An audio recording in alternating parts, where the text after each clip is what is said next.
This is the story of breaching the fortress and the quest's original appearance in Reaper of Souls. After following Imperius through the Pandemonium gate in heaven, he instructs us we need a total of 3 siege runes to power the ram and break our way into the Pandemonium fortress, collecting the 2 final runes guarded by the denizens of the battlefield of eternity. We return to Tyrael, who overlooks the great ram below. I bear grave news, my friend. The Sliver has revealed Malthael's plan to me, and it is worse than I could have imagined. He means to use the Black Soul Stone to capture all demonic essences, even those that linger in human hearts. If the stone is altered to rip the demonic essence out of every man, woman, and child on Sanctuary, they will all die. No, we can still stop him. And we begin by attacking the fortress. I never thought I would return here. Pandemonium was our battlefield for ages on end. Demons' blood saturated this ground, and many angels died defending it. There doesn't seem to be much here worth fighting for. Our battles revolved around the World Stone. I had the Pandemonium fortress built in order to protect it. Malthael was one of your brethren. Why did you not search for him when he left the heavens? Malthael kept to himself much of the time, and he was known to leave without warning. Eventually, the council became concerned. We sent his closest followers to find him. Most of them did not return.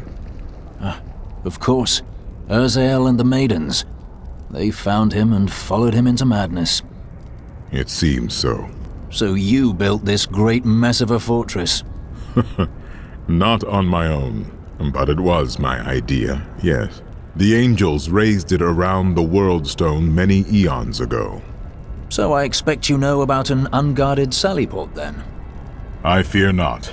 The fortress is always changing, caught between the forces of heaven and hell. I bet no angel or demon dared to dream that a single angel would capture the fortress for such a hideous purpose.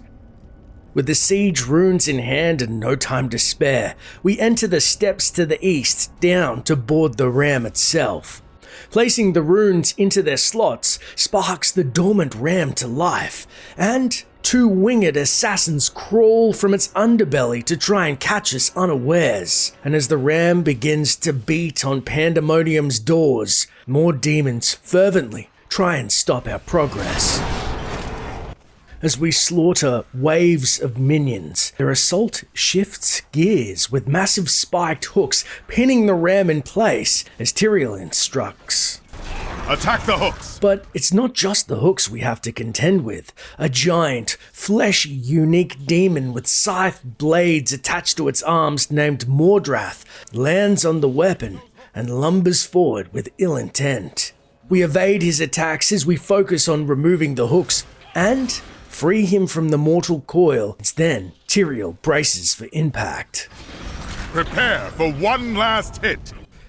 The ram itself shifts and groans, tilting backwards for one final slam, and shatters the door entirely.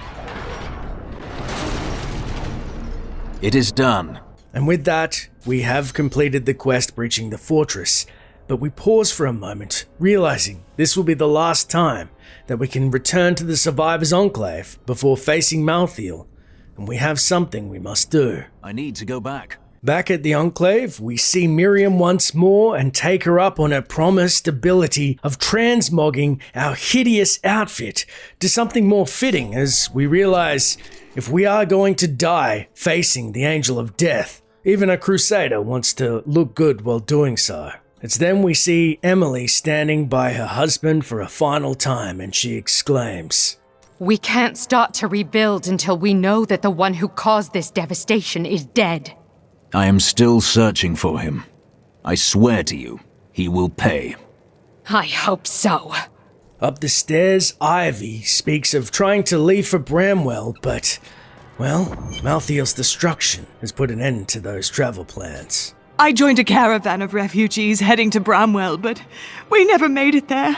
Brigands slaughtered everyone. I ran into the forest and hid for days before I dared come out. How am I ever going to find my son? The poor woman's tears bolster our resolve. And finally, sensing our time draws near, we speak to the Herodric scholar, Lorath Na, perhaps for a final time. When this is over, Tyrael will need to replace those who fell in the tomb of Rakis. And he'll continue to train and expand the Order of New Horadrim. With everything I've been through at your side, I think I can contribute to that effort. The people of Westmarch are starting to rebuild the city and bury their dead. Their strength is an inspiration. But there are children that witnessed their family being torn apart. Others climbed over piles of corpses to get to safety. What will they make of the world when they grow up? The city has scars that will linger for generations. Deckard Cain wrote much about the Pandemonium fortress. He kept meticulous notes, drew sketches, and even made some maps. But nothing matches what is there now. The fortress has changed so much since Malthael took over. Malthael. We will have words with the Archangel of Death for all that have suffered under his short reign. As we bolster our resolve, we head to the portal and inside the ever-shifting Pandemonium fortress.